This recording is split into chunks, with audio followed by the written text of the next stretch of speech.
الحمد للہ رب العالمین والصلاة والسلام علی اشرف الانبیاء والمرسلین نبینا محمد وعلی آلہ واصحابہ اجمعین وبعد۔ برادران اسلام، دینی اور ملی بھائیوں، نوجوان دوستوں، احباب اور بزرگوں، قبل احترام ماؤں اور بہنوں، عزیز بچوں، آج کے اس سیشن میں ہم اللہ کے فضل و کرم سے، اس کی توفیق سے اسماء و صفات کے دلائل سے متعلق جو قواعد امام ابن عثیمین رحمۃ اللہ علیہ کی کتاب القواعد المثلیٰ سے پڑھ رہے ہیں، ان قواعد کا چوتھا قاعدہ اور اس کے ضمن میں جو موضوع زیر بحث ہے، انشاءاللہ تبارک و تعالیٰ اسے مکمل کرنے جا رہے ہیں۔ جو موضوع اس چوتھے قاعدے میں بروقت زیر بحث ہے وہ یہ ہے کہ اللہ تبارک و تعالیٰ کی صفات کے جو نصوص ہیں، ان نصوص کا جو ظاہر متبادر معنی ہے، وہ متبادر معنی اللہ تبارک و تعالیٰ کے لائق اور شایان شان لینا اور طے کرنا، اسی پر قائم رہنا ضروری ہے۔ یہی اہل سنت والجماعت کا موقف ہے، جو حق ہے، جو بجا ہے اور سراسر کتاب و سنت کے دلائل کے تقاضوں کے مطابق ہے، اور اسی پر اہل سنت والجماعت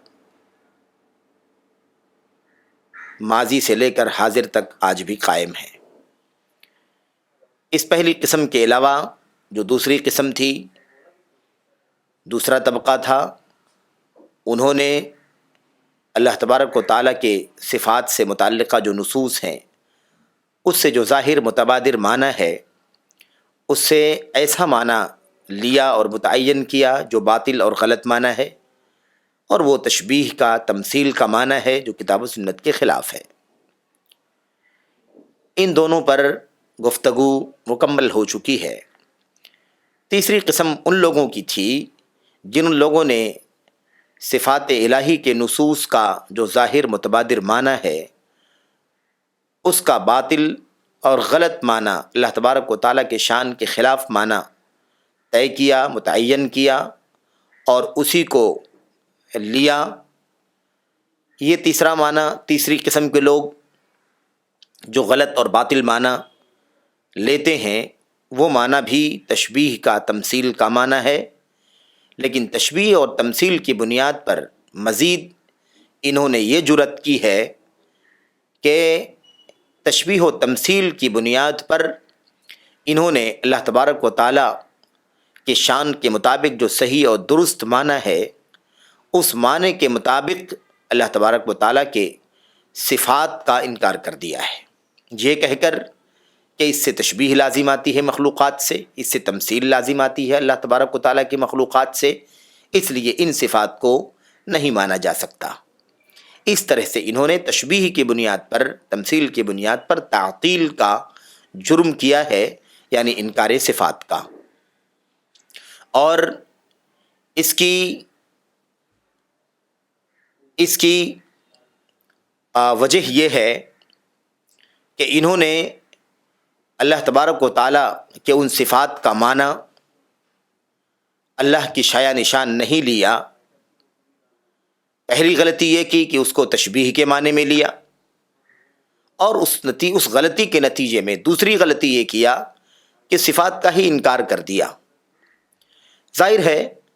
کہ انکار صفات یہ کفریہ عمل ہے۔ اللہ تبارک و تعالیٰ کی ذات، اللہ عز و جل کی صفات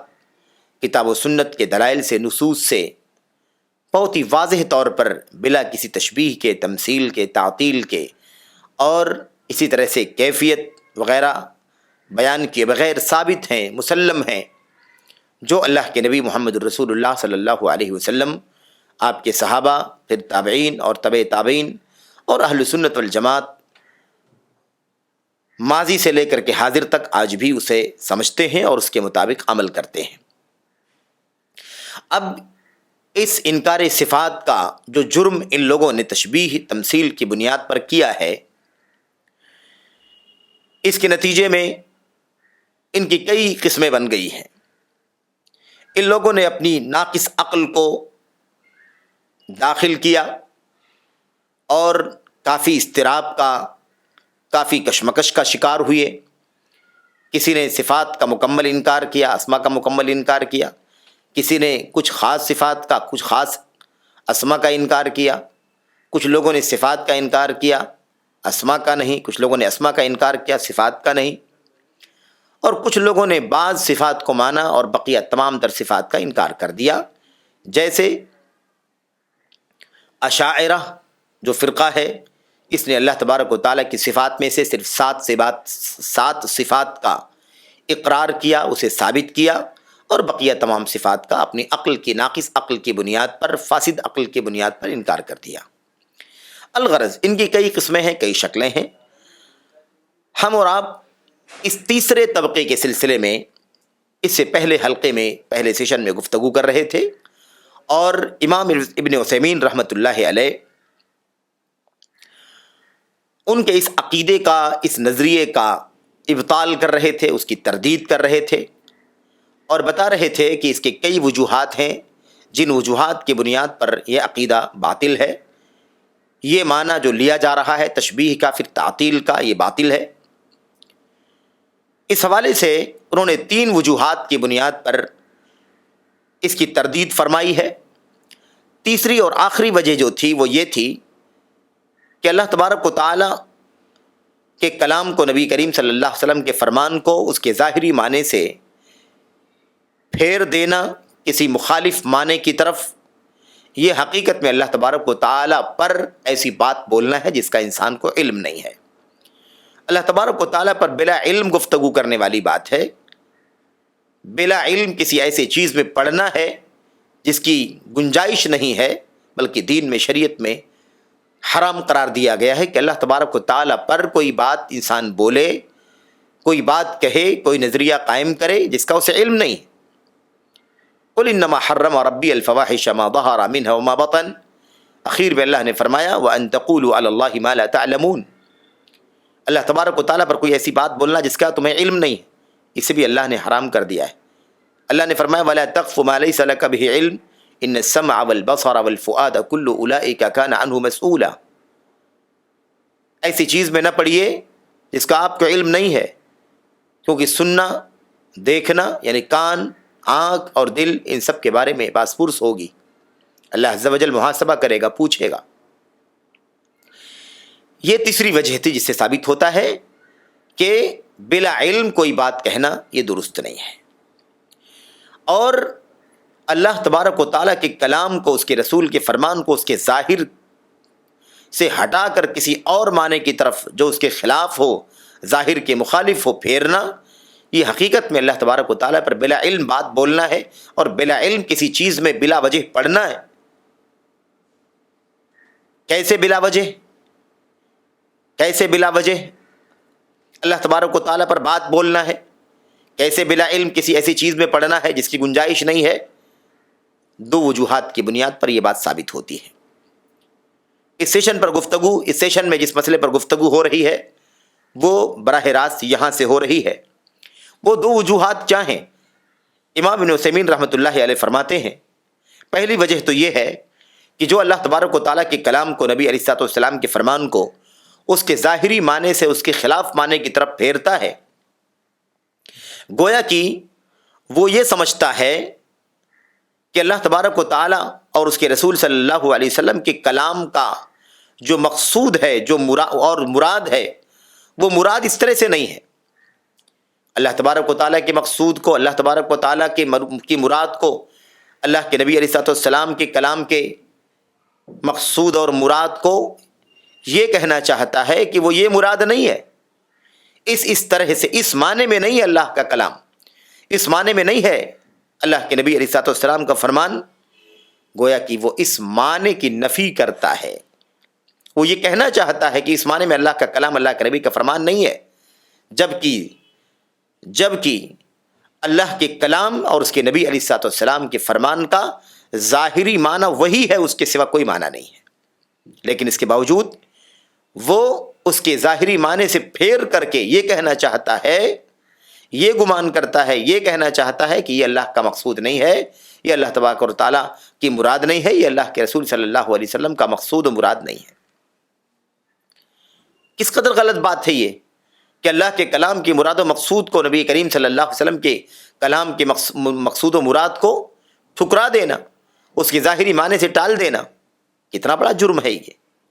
تو ایک پہلی وجہ یہ ہے، اس سے ثابت ہوتا ہے کہ یہ واقعی اللہ تبارک و تعالیٰ پر بلا علم بات کرنا ہے، کیونکہ یہ ثابت کیا جا رہا ہے، یہ کہنا چاہتا ہے گویا پھیرنے والا کہ اللہ تبارک و تعالیٰ کے کلام کا یہ معنی، یہ مقصود نہیں ہے، اس کے رسول صلی اللہ علیہ وسلم کے کلام کا یہ معنی اور یہ مقصود نہیں ہے۔ نمبر 2، دوسری وجہ کیا ہے؟ ایسا کرنے والا، اللہ کے کلام کو، نبی کے فرمان کو اس کے ظاہری معنی سے پھیر دینے والا، واقعی اللہ تبارک و تعالیٰ پر بلا علم بات کرنے والا ہے۔ کیسے؟ اس لیے کہ وہ یہ کہنا چاہتا ہے کہ اللہ کے کلام کا، اس کے رسول کے فرمان کا یہ معنی ہے، یعنی کسی دوسرے معنی کے بارے میں یہ کہنا چاہتا ہے کہ اللہ کے کلام کا، اس کے رسول کے فرمان کا معنی یہ ہے، اس کے اصل معنی کے بجائے ایک دوسرے معنی کے بارے میں یہ باور کرانا چاہتا ہے کہ اللہ کے کلام کا، نبی کے فرمان کا یہ معنی ہے، جبکہ اللہ کے کلام اور اس کے نبی کے فرمان کا ظاہری معنی اس کے خلاف ہے۔ اللہ کے کلام کا، نبی علیہ السلام کے فرمان کا ظاہری معنی کا ظاہر، جو لفظ سے ظاہر ہوتا ہے، جو معنی متبادر ہوتا ہے، وہ الگ ہے، اور جس دوسرے معنی کی طرف یہ پھیرنا چاہتا ہے وہ الگ ہے۔ ظاہری معنی کو پھیر کر کے، ظاہری معنی کے خلاف ورزی کرتے ہوئے وہ یہ کہنا چاہتا ہے کہ اس کا معنی دوسرا ہے۔ ان دونوں بنیادوں پر، ان دونوں وجوہات سے یہ ثابت ہو جاتا ہے کہ اللہ کے کلام اور نبی علیہ السلام کے فرمان کو اس کے ظاہری معنی سے پھیرنے والا دراصل اللہ تبارک و تعالیٰ پر بلا علم بات کرنے والا ہے، اور یہ ایسا کرنا حرام ہے۔ قل انما حرم ربی الفواحش سے یہ بات واضح ہے۔ میرے بھائیوں، اب بات سمجھنے کی یہ ہے، غور کرنے کی ہے۔ امام ابن عثیمین رحمۃ اللہ علیہ فرماتے ہیں کہ تو بہت بڑی بات ہو گئی کہ اللہ تبارک و تعالیٰ کے کلام کو، نبی کے فرمان کو اس کے ظاہر متبادر معنی سے پھیر دینا، یہ کتنا بڑا جرم ہوگا۔ کہتے ہیں جب یہ بات ہمیں معلوم ہے، جب یہ بات ہم اچھی طرح سے جانتے ہیں، پہلے ہی سے ہمیں معلوم ہے کہ کسی لفظ کے دو برابر معنی ہوں، کسی لفظ کے دو متساوی معنی ہوں، مساوی معنی، برابر معنی نکلتے ہوں، یعنی دونوں معنی کا احتمال ہو، کسی لفظ کے دو مساوی معنی نکلتے ہوں، دونوں معنوں کا احتمال ہو، یہ بھی معنی ہو سکتا ہے، یہ بھی معنی ہو سکتا ہے، اور کوئی شخص ان دونوں محتمل معنوں میں سے ایک معنی کی تعیین کر دے اور کہے کہ نہیں یہی معنی مراد ہے، تو یہ کام بھی اللہ تبارک و تعالیٰ پر بلا علم بات کرنے کے قبیل سے ہے۔ دو مساوی معنی ہیں ایک لفظ کے، دونوں معنوں کا احتمال ہے، ان دونوں معنی مساوی ہیں، برابر ہیں، یہ بھی ہو سکتا ہے، یہ بھی ہو سکتا ہے۔ اب کوئی شخص ان دونوں مساوی معنوں میں سے ایک معنی کی تعیین کر دے، ایک معنی کو طے کر دے، تو ایسا طے کرنا یہ اللہ تبارک و تعالیٰ پر بلا علم بات کرنا ہے۔ تو آپ سوچئے کہ محتمل معنوں میں ایک معنی کی تعیین کرنا بلا علم اللہ تبارک و تعالیٰ پر بات کرنا ہے، تو بھلا ظاہری کلام کے خلاف مرجوح معنی کی تعیین کرنا کس قدر جرم ہوگا، اور کس قدر اللہ تبارک و تعالیٰ پر بلا علم بات کرنا قرار پائے گا۔ یہ بات سمجھنے کی ہے۔ امام ابن عثیمین رحمۃ اللہ علیہ اس مسئلے کو سمجھاتے ہوئے کہتے ہیں دیکھو ذرا، سوچو ذرا کہ اگر دو محتمل مساوی احتمال والے معنی میں سے ایک معنی اگر کوئی متعین کر دیتا ہے تو بھی یہ بلا علم اللہ تبارک و تعالیٰ پر بات کرنا ہے، تو بھلا ایک لفظ کا جو ظاہر معنی ہے، واضح معنی ہے، راجح معنی ہے، اس راجح ظاہر معنی کو چھوڑ کر کے ایک مرجوح معنی کو ثابت کرنا، اس کی تعیین کرنا، یہ کس طرح سے، آخر کس قدر اللہ تبارک و تعالیٰ پر بلا علم بات کرنے والی بات ہوگی۔ بہت ہی واضح سی بات ہے، کس قدر خطرناک مسئلہ ہے۔ مثال دے کر کے سمجھاتے ہیں، کہتے ہیں اس کی مثال یوں سمجھیں، اللہ تبارک و تعالیٰ قرآن کریم کے اندر ابلیس کے واقعے میں ارشاد فرماتا ہے ما منعک ان تسجد لما خلقت بیدی. اللہ تبارک و تعالیٰ فرماتا ہے ابلیس سے ما منعک ان تسجد لما خلقت بیدی، بھلا یہ بتا کہ تو نے اس کا سجدہ کیوں نہیں کیا جس کو میں نے اپنے دونوں ہاتھوں سے پیدا کیا ہے. بھلا تجھے اس کا سجدہ کرنے سے کس چیز نے روکا جسے میں نے اپنے دونوں ہاتھوں سے پیدا کیا ہے. یہ اللہ تبارک و تعالیٰ کا فرمان ہے. سورہ صاد کی آیت نمبر 75 ہے. اب دیکھیے یہ اللہ کا کلام ہے. اب اگر کوئی شخص اللہ تبارک و تعالیٰ کے کلام کو اس کے ظاہری معنی سے پھیر دے، اس کے ظاہری معنی سے پھیر دے، کیسے؟ اللہ تعالیٰ نے فرمایا کہ جس کو میں نے اپنے دونوں ہاتھوں سے پیدا کیا ہے، اپنے دونوں ہاتھوں سے. اللہ تبارک و تعالیٰ کے دو ہاتھ ثابت ہوتے ہیں. اگر کوئی اس لفظ کو، اللہ کے کلام کو اس کے ظاہری معنی سے پھیرے اور یہ کہے کہ ان دونوں ہاتھوں سے مراد حقیقی ہاتھ نہیں ہے، ان دونوں ہاتھوں سے مراد اللہ تبارک و تعالیٰ کا، اللہ تبارک و تعالیٰ کے کلام میں ان دونوں ہاتھوں سے مراد حقیقی ہاتھ نہیں ہے، بلکہ اللہ تبارک و تعالیٰ کے مراد، اللہ تبارک و تعالیٰ کا مقصد فلاں فلاں چیز ہے. یعنی اس سے دو حقیقی معنی میں دو ہاتھ مراد نہیں ہے، بلکہ اس سے کچھ اور مراد ہے، فلاں فلاں چیز مراد ہے. تو ہم اسے کہیں گے، ہم اسے پوچھیں گے، سوال کریں گے، یہ بتاؤ کہ تم نے جو اس دونوں ہاتھوں کے ظاہری معنی کی نفی کی ہے، اس نفی کرنے کی کیا دلیل ہے کہ اللہ تبارک و تعالیٰ کے اس کلام سے دو حقیقی ہاتھ مراد نہیں ہے؟ اس نفی کی کیا دلیل ہے تمہارے پاس؟ اور اس کی نفی کر کے تم نے جو دوسرا معنی لیا ہے، تمہارے پاس اس دوسرے معنی کی ثابت کرنے کی کیا دلیل ہے؟ تم نے حقیقی معنی کی نفی کر دیا، اس نفی کی کیا دلیل ہے؟ اور حقیقی معنی سے ہٹ کر کے دوسرا مجازی معنی کچھ اور معنی لیا، اس حقیقی معنی کے علاوہ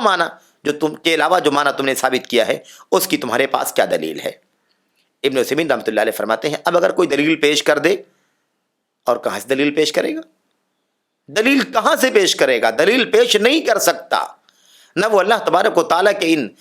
یدیہ، میں نے اپنے دونوں ہاتھوں سے پیدا کیا ہے، اس کے ان دونوں ہاتھوں سے حقیقی معنی کی جو نفی کیا ہے اس نے،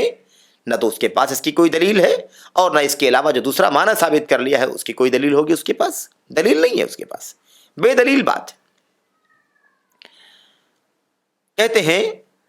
اگر وہ پیش کر سکے گا تب تو ٹھیک ہے کہ کیوں نفی کر دیا حقیقی معنوں میں دو ہاتھوں کی، اور کیوں ثابت کر دیا اس کے علاوہ دوسرے معنی کو. اگر اس کی دلیل دے تب تو ٹھیک ہے، اور دلیل دے نہیں پائے گا، اور دلیل جب نہیں اس کے علاوہ، جب اس بات کی کوئی دلیل نہیں ہے اس کے پاس، تو اس کا مطلب یہ ہے کہ پھر وہ بلا علم بلا دلیل ایسی بات کر رہا ہے جس کا اسے حق نہیں پہنچتا. میرے بھائیوں، اللہ تبارک و تعالیٰ کے کلام کی اس آیت کریمہ میں یدیہ سے مراد دو حقیقی ہاتھ ہیں. اگر حقیقی ہاتھ ثابت کرتا ہے تو الحمدللہ، نہیں ثابت کرتا ہے، حقیقی ہاتھ نہیں مانتا، اس کے علاوہ دوسرا معنی لیتا ہے، مجازی معنی نکالتا ہے، تو پوچھا جائے گا اس سے حقیقی معنی کی نفی کرنے کی کیا دلیل، اور حقیقی معنی سے ہٹ کر کے دوسرے معنی کے ثابت کرنے کی کیا دلیل. اگر وہ دلیل دے تو ٹھیک ہے، اور دلیل کبھی نہیں دے سکے گا، اور ظاہر سی بات دلیل جب نہیں دے سکے گا تو اس کا مطلب یہ ہے کہ وہ اللہ تبارک و تعالیٰ پر بلا علم ایسی بات بول رہا ہے جو حرام ہے، نفی کر رہا ہے، اس کا علم نہیں ہے کہ کیوں نفی کر رہا ہے، اور ایک الگ معنی ثابت کر رہا ہے جو مجازی معنی ثابت کرنا ہے، اس کو کیوں ثابت کر رہا ہے، اس کی کیا دلیل ہے، اس کی بھی دلیل اس کے پاس نہیں ہے. اس کا مطلب یہ ہے کہ وہ اللہ تبارک و تعالیٰ کے اوپر اللہ کی صفت کے باب میں بلا علم بات کر رہا ہے. بات واضح ہو گئی کہ اللہ تبارک و تعالیٰ کے کی صفات کے باب میں جو اللہ تبارک و تعالیٰ کے کلام کے نصوص ہیں، نبی کریم صلی اللہ علیہ وسلم کے نصوص ہیں، اس کو اس کے ظاہری معنی سے ایک دوسرے معنی کی طرف پھیرنا، اللہ تبارک و تعالیٰ پر بلا علم بات کرنا ہے. اور اس کی دلیل یہ ہے کہ وہ گویا کہ اس چیز کو نہیں مانتا، یہ کہنا چاہتا ہے کہ اس کا معنی دوسرا ہے، اور اس کی کوئی دلیل نہیں ہے اس کے پاس، اور اسی چیز کو بلا علم اللہ تبارک و تعالیٰ پر بات بولنا ہے کہا جاتا ہے. میرے بھائیوں، امام ابن عثیمین رحمۃ اللہ علیہ نے اس طریقے سے اس بات کو دلیل کی روشنی میں واضح کر دیا ہے. یہاں پر 3 وجوہ مکمل ہو جاتے ہیں. 3 وجوہات سے امام ابن عثیمین رحمۃ اللہ علیہ نے اس تعطیل کرنے والے فرقے صفات الہی کا انکار کرنے والا جو فرقہ ہے، مختلف طبقے ہیں اس کے، تعطیل کرنے والے، تشبیہ کے نتیجے میں تعطیل کرنے والے، انکار صفات کے مرتکب، ان لوگوں کو 3 وجوہات سے اب تک جواب دیا ہے۔ چوتھی وجہ کیا ہے؟ امام ابن عثیمین رحمۃ اللہ علیہ فرماتے ہیں کہ انکار صفات کا جو نظریہ رکھتے ہیں، ان لوگوں کے اس موقف، ان کے اس نظریے کے باطل ٹھہرانے کی چوتھی وجہ یہ ہے کہ اللہ تبارک و تعالیٰ کے نصوص کے جو صفات کے جو نصوص ہیں، صفات الہی سے متعلق جو نصوص ہیں، انہیں ان کے ظاہری معنی سے پھیرنا، اللہ تبارک و تعالیٰ کی صفات سے متعلق جو نصوص ہیں، قرآن کریم کی آیتیں یا نبی کریم صلی اللہ علیہ وسلم کی حدیثیں، ان نصوص کو ان کے ظاہری معنی سے دوسرے معنی کی طرف پھیرنا، دراصل اللہ تبارک و تعالیٰ کے نبی محمد رسول اللہ صلی اللہ علیہ وسلم، آپ کی چیدہ صحابہ کرام، اور اس کے بعد امت کے جو اسلاف گزرے ہیں، امت کے جو امامان دین گزرے ہیں، ان تمام لوگوں کے موقف کے خلاف بات ہے یہ۔ اللہ تبارک و تعالیٰ کی صفات کے نصوص کی تعویل کرنا، تحریف کرنا، اور اسے اس کے ظاہری معنی سے ایک مجازی اور اپنی طرف سے جو بھی سمجھ میں آتا ہے اس معنی کی طرف پھیرنا اس لیے بھی غلط ہے، اس لیے کہ ایسا کرنا اللہ کے نبی علیہ الصلوۃ والسلام کے موقف، آپ کے مذہب، یعنی آپ کا جو طریقہ تھا اس سلسلے میں، آپ جو معنی سمجھتے تھے، اور صحابہ کرام کا جو موقف تھا، امت کے سلف اور ائمہ کرام کا جو موقف تھا، ان سب کے خلاف یہ موقف ہے۔ اور جو موقف اللہ کے نبی صلی اللہ علیہ وسلم، آپ کے صحابہ، تابعین، تبع تابعین، امامان دین اور سلف کے موقف کے خلاف ہو، وہ موقف باطل ہے، وہ موقف غلط ہے، وہ موقف ناقابل تسلیم ہے۔ میرے بھائیوں، اس میں کوئی شک نہیں ہے کہ حق وہی ہے جس پر اللہ کے نبی علیہ الصلوۃ والسلام قائم ہے، جس پر اللہ کے نبی علیہ الصلوۃ والسلام کے صحابہ، تابعین، امت کے سلف، امامان دین قائم تھے۔ وہی طریقہ، وہی موقف، وہی مذہب، وہی درست ہے، اور اس کے سوا جو کچھ بھی موقف قائم کر لیا جائے وہ حق نہیں ہو سکتا، وہ باطل ہے اور وہ غلط ہے، ناقابل اعتبار ہے، ناقابل تسلیم ہے۔ چوتھی وجہ یہ ہے، ظاہر سی بات ہے، یہ صرف یعنی پھیر دینا، صفات کے نصوص کو ان کے ظاہری معنی سے پھیرنا، یہ طریقہ نہیں رہا ہے نبی کریم صلی اللہ علیہ وسلم کا، آپ کے صحابہ کا، تابعین کا، امت کے خیر القرون کا، امت کے ائمہ اور سلف کا کبھی یہ طریقہ نہیں رہا ہے کہ اس کو ظاہری معنی سے پھیر دیا جائے۔ اس لیے یہ طریقہ ان کی طریقے کے خلاف ہے، اور اس لیے یہ طریقہ باطل ہے۔ پانچویں وجہ کیا ہے؟ پانچویں وجہ امام ابن عثیمین رحمۃ اللہ علیہ فرماتے ہیں، پانچویں وجہ اس عقیدے کے باطل ہونے، اس موقف کے باطل ہونے کی یہ ہے کہ جو صفات کا انکار کرتے ہیں، تعطیل کرتے ہیں، صفات الہی کا انکار کرتے ہیں، اس معطلہ فرقے سے، تعطیل کرنے والے طبقے سے پوچھا جائے، سوال کیا جائے، اچھا یہ بتاؤ، یہ سوال سب سے پہلے قرآن کے سلسلے میں کیا جائے، یہ بتاؤ کہ بھلا کیا تم اللہ تبارک و تعالیٰ کے بارے میں خود اللہ تبارک و تعالیٰ سے زیادہ جانتے ہو؟ یہ بتاؤ کہ تم اللہ کی صفات کے نصوص کو اس کے ظاہر سے پھیر رہے ہو؟ جواب دو کہ کیا تمہیں خود اللہ تبارک و تعالیٰ سے زیادہ اللہ کے بارے میں معلومات ہے؟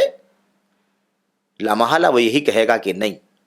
مجھے اللہ تبارک و تعالیٰ کے بارے میں اللہ سے زیادہ معلوم کہاں سے ہو سکتا ہے؟ پھر اس سے دوسرا سوال کیا جائے گا، پوچھا جائے، یہ بتاؤ کہ کیا اللہ تبارک و تعالیٰ نے اپنی ذات کے بارے میں جو باتیں بتلائی ہیں، جو خبر دی ہے، وہ سچ ہیں، حق ہیں یا نہیں؟ وہ جواب دے گا، حتمی طور پر جواب دے گا کہ ہاں بالکل سچ ہے، جو اللہ تبارک و تعالیٰ نے اپنی ذات کے بارے میں ارشاد فرمایا ہے وہ سچ ہے، حق ہے۔ تیسرا سوال کیا جائے گا، کیا یہ بھلا یہ بتاؤ کہ کیا تم اللہ تبارک و تعالیٰ کے کلام قرآن کریم سے زیادہ کوئی فصیح اور بلیغ کلام جانتے ہو؟ کیا کوئی کلام اور بھی ہے جو اللہ کے کلام سے زیادہ فصیح اور بلیغ ہو؟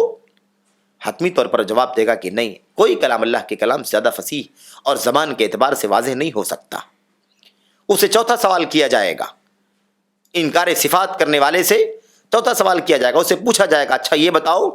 کہ کیا تمہارا یہ خیال ہے کہ اللہ تبارک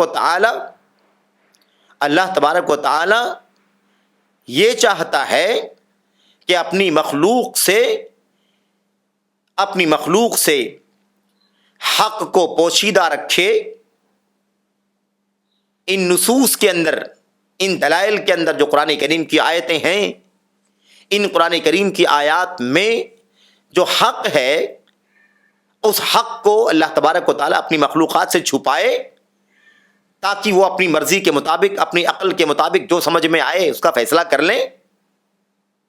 بھائی جب تم ساری باتیں مانتے ہو کہ اللہ تبارک و تعالیٰ سے زیادہ خود اللہ کے بارے میں کوئی نہیں جانتا، اللہ تبارک و تعالیٰ کے بارے میں جو باتیں اللہ نے بتلائی ہیں خود اپنے بارے میں وہ سچی باتیں ہیں، اللہ تبارک و تعالیٰ کے کلام سے زیادہ فصیح اور بلیغ کوئی کلام نہیں ہو سکتا، یہ ساری باتیں مانتے ہو، تو یہ سب ماننے کے بعد کیا تمہارا یہ خیال ہے، تمہارا یہ گمان ہے کہ اللہ تبارک و تعالیٰ بھلا اللہ تبارک و تعالیٰ اپنی مخلوقات سے ان نصوص کے اندر، یعنی ان آیتوں کے اندر جو معنی نکلتا ہے اس معنی کو اللہ تبارک و تعالیٰ اپنی مخلوقات سے چھپا سکتا ہے اور یہ کہنا چاہتا ہے کہ جو مرضی ہو تمہاری، جو اب تمہاری عقلیں کہیں، اپنی عقل اپنی سمجھ کے مطابق جو معنی نکالنا چاہتے ہو نکال لو؟ وہ لازمی طور پر اس کے جواب میں بھی کہے گا نہیں، اللہ تبارک و تعالیٰ بھلا اپنی مخلوقات سے اپنی صفات کے سلسلے میں کیسے چھپا سکتا ہے ان باتوں کو، کیسے ان کے عقل میں، کیسے ان کی عقلوں کے حوالے کر سکتا ہے؟ ایسا نہیں ہو سکتا ہے۔ اس کا مطلب یہ ہے کہ جب ہماری عقلوں کا دخل نہیں ہے تو جو ظاہری معنی اللہ کے کلام سے نکلتا ہے، جو حق کلام ہے، سچ کلام ہے، فصیح کلام ہے، بلیغ کلام ہے، تو پھر کیوں نہ اس کا ظاہری معنی مان لیا جائے؟ ایسے سوالات ہم پہلے کس سے کریں، کس کے بارے میں کریں؟ قرآن کریم کے حوالے سے کریں، اللہ تبارک و تعالیٰ کے حوالے سے کریں۔ پھر ایسے ہی سوالات ہم اس معطل سے، انکار صفات کرنے والے سے، اللہ کے نبی علیہ الصلوۃ والسلام کی سنت کے بارے میں فرمائیں، کریں۔ سنت رسول صلی اللہ علیہ وسلم کے بارے میں بھی اس سے اسی طرح کے ہم 4 سوالات کریں۔ مثال کے طور پر ہم اس سے پوچھیں، کہیں یہ بتاؤ کہ کیا تمہیں اللہ تبارک و تعالیٰ کے بارے میں اس کے رسول صلی اللہ علیہ وسلم سے زیادہ علم ہے؟ کیا نبی کریم صلی اللہ علیہ وسلم کو اللہ کے بارے میں جتنا علم تھا تم کو اللہ کے نبی سے زیادہ علم اللہ کے بارے میں؟ جواب دے گا وہ حتمی طور پر کہ نہیں۔ ایسا کیسے ہو سکتا ہے کہ نبی کریم صلی اللہ علیہ وسلم سے زیادہ ہمیں اللہ کے بارے میں علم ہو؟ ظاہر ہے نبی کریم صلی اللہ علیہ وسلم نے فرمایا تھا انا اعلمکم باللہ، انا اعلمکم باللہ، آپ نے فرمایا تھا انا اخشاکم للہ واتقاکم للہ، میں تم میں سب سے زیادہ اللہ تبارک و تعالیٰ کے بارے میں علم رکھنے والا ہوں۔ میرے بھائیو، وہ نبی جس پر وحی الہی کا نزول ہوتا ہو، مختلف طریقوں سے اللہ کا پیغام پہنچتا ہو، اللہ کی بابت کیا اللہ کے نبی سے بھی زیادہ کوئی علم رکھ سکتا ہے؟ نہیں رکھ سکتا۔ بہرحال اسے سوال کیا جائے کہ کیا تمہیں اللہ کے بارے میں نبی کریم صلی اللہ علیہ وسلم سے زیادہ علم ہے؟ وہ حتمی طور پر جواب دے گا نہیں۔ دوسرا سوال کیا جائے کہ کیا نبی کریم صلی اللہ علیہ وسلم نے اللہ تبارک و تعالیٰ کے بارے میں جو باتیں بتلائی ہیں وہ سچ ہیں یا نہیں ہیں، وہ حق ہیں یا نہیں ہیں؟ حتمی طور پر جواب دے گا کہ بلا شبہ حق ہے، وہ سچ ہے۔ تیسرا سوال کیا جائے گا اس سے کہ کیا تم یہ جانتے ہو، کیا یہ سمجھ سکتے ہو، کیا تم یہ جانتے ہو کہ کیا کوئی شخص اللہ کے نبی صلی اللہ علیہ وسلم سے زیادہ فصیح اللسان ہو سکتا ہے؟ کیا کسی کی بات نبی کریم صلی اللہ علیہ وسلم سے زیادہ واضح اور نمایاں ہو سکتی ہے؟ وہ حتمی طور پر جواب دے گا کہ نہیں۔ بھلا نبی کریم صلی اللہ علیہ وسلم سے زیادہ اس دنیا میں کون فصیح زبان والا ہو سکتا ہے؟ جواب دے گا کہ نہیں، ایسا نہیں ہو سکتا ہے۔ اس سے چوتھا سوال کیا جائے کہ اچھا یہ بتاؤ کہ کیا نبی کریم صلی اللہ علیہ وسلم کے بارے میں کیا تم یہ جانتے ہو کہ کیا کوئی بھی شخص نبی کریم صلی اللہ علیہ وسلم سے زیادہ اللہ تبارک و تعالیٰ کے بندوں کا بہی خواہ، خیر خواہ ہو سکتا ہے، بھلائی چاہنے والا ہو سکتا ہے؟ وہ حتمی طور پر جواب دے گا کہ نہیں ہو سکتا ہے۔ نبی کریم صلی اللہ علیہ وسلم اس امت کے سب سے زیادہ بہی خواہ تھے، سب سے زیادہ خیر خواہ تھے، جہنم سے نکالنے والے تھے، جنت میں داخل کرنے والے تھے۔ اللہ کے نبی علیہ الصلوۃ والسلام کے بارے میں صحابہ نے کہا تھا نشہد انک قد نصحت وبلغت وادیت الامانہ وجاہدت فی اللہ حق جہادہ۔ اے اللہ کے نبی صلی اللہ علیہ وسلم، ہم گواہی دیتے کہ آپ نے نصح و خیر خواہی کا کوئی بھی دقیقہ نہیں چھوڑا ہے جو آپ نے کیا نہ ہو۔ آپ نے اللہ کی راہ میں کما حق ہو جہاد کیا، آپ نے اللہ کے دین کی تبلیغ فرمائی، آپ نے اللہ تعالیٰ کی طرف سے عطا کردہ امانت کو من وعن مکمل طور پر بلا کم و کاست پہنچا دیا ہے۔ صحابہ کرام نے گواہی دی ہے۔ اس سے ہم سوال کریں کہ کیا تم لوگوں میں سے کسی کو جانتے ہو جو نبی کریم صلی اللہ علیہ وسلم سے زیادہ اس امت کے لیے خیر خواہ اور بھائی خواہ ہو جائے؟ ہو سکتا ہے؟ وہ حتمی جواب دے گا کہ نہیں ہو سکتا ہے۔ تو اب اس سے سوال کیا جائے گا، اس سے پوچھا جائے گا کہ اچھا تم یہ بتاؤ، جب تم ان تمام باتوں کا اقرار کرتے ہو، ان تمام باتوں کو تسلیم کرتے ہو، مانتے ہو، تو پھر کیوں نہیں ہمت کرتے، کیوں نہیں بہادری کا ثبوت دیتے کہ اللہ تبارک و تعالیٰ نے اپنی ذات کے لیے اپنے بارے میں جن چیزوں کو ثابت کیا ہے تم اس کو ثابت کرو، اور جن چیزوں کو نبی کریم صلی اللہ علیہ وسلم نے اللہ تبارک و تعالیٰ کے لیے ثابت فرمایا ہے اسے حقیقی معنی میں، ظاہری معنی میں جو اللہ تعالیٰ کے لیے لائق ہے، زیبا ہے، اس کی شایان شان ہے، اس کے لیے سزاوار ہے، اسے ثابت کرو۔ کیوں ہمت نہیں ہے تمہارے یہاں؟ کیوں ہمت نہیں کرتے؟ کیوں بہادری کا ثبوت نہیں دیتے کہ جو کچھ اللہ تبارک و تعالیٰ نے اللہ تبارک و تعالیٰ نے اپنی ذات کے سلسلے میں، اللہ کے رسول صلی اللہ علیہ وسلم نے اللہ کی ذات کے سلسلے میں جو بھی باتیں ارشاد فرمائی ہیں، بتائی ہیں، خبر دی ہیں، ان کو ویسے ہی ظاہری معنی میں، اس کے حقیقی معنی میں ثابت کرو؟ کیوں ہمت نہیں کرتے اس بات کی؟ بھلا اگر تم ایسا نہیں کرو گے تو اللہ تبارک و تعالیٰ کے سامنے کیسے، اور تم یہ بتاؤ کہ بھلا تم کیسے اللہ تبارک و تعالیٰ کی ذات سے، اس چیز کی جو اللہ نے خود اپنے بارے میں بیان فرمایا ہے، اور اللہ تبارک و تعالیٰ کی ذات سے، اس کی صفات سے، اس چیز کے بارے میں جو نبی کریم صلی اللہ علیہ وسلم نے بتلایا ہے، تم اس کی نفی کرنے کی ہمت کرتے ہو؟ کیسے ہمت کرتے ہو؟ کیسے تمہیں جرأت ہوتی ہے کہ تم نبی کریم اللہ تبارک و تعالیٰ کی خود اپنی ذات کے سلسلے میں، نبی کریم صلی اللہ علیہ وسلم نے اللہ تبارک و تعالیٰ کے سلسلے میں جو حقیقی معنی، جو ظاہری معنی بیان فرمایا ہے، تم اس کی نفی کرنے کی ہمت کیسے کر پاتے ہو؟ کیسے اس بات کی جرأت کر پاتے ہو کہ اس کی نفی کر دو، اس حقیقت کی نفی کر دو، اس کے ظاہری معنی کی نفی کرو؟ یہ جرأت تم کیسے کر سکتے ہو؟ تم بھلا کیسے اس بات کی جسارت کرتے ہو کہ اسے ایک ایسے معنی کی طرف پھیر دو، اس کا ایک ایسا معنی طے کر لو، بنا لو، جو معنی اس کے ظاہری اور حقیقی معنی کے خلاف ہے، اور تم یہ کام بلا کسی علم کے، بلا کسی دلیل کے کرو؟ کیسے تمہیں ہمت ہوتی ہے؟ کیسے تمہیں جسارت اور جرأت ہوتی ہے اس چیز کی؟ ہم اس سے یہ سوال کریں، یہ بھی پوچھیں کہ بھلا یہ بتاؤ کہ اگر تم اللہ تبارک و تعالیٰ کے سلسلے میں اس بات کو ثابت کر دو گے جو اللہ نے خود اپنی ذات کے لیے ثابت کیا ہے، یا اللہ تعالیٰ کی ذات کے سلسلے میں نبی کریم صلی اللہ علیہ وسلم نے اپنی سنت میں ثابت کیا ہے،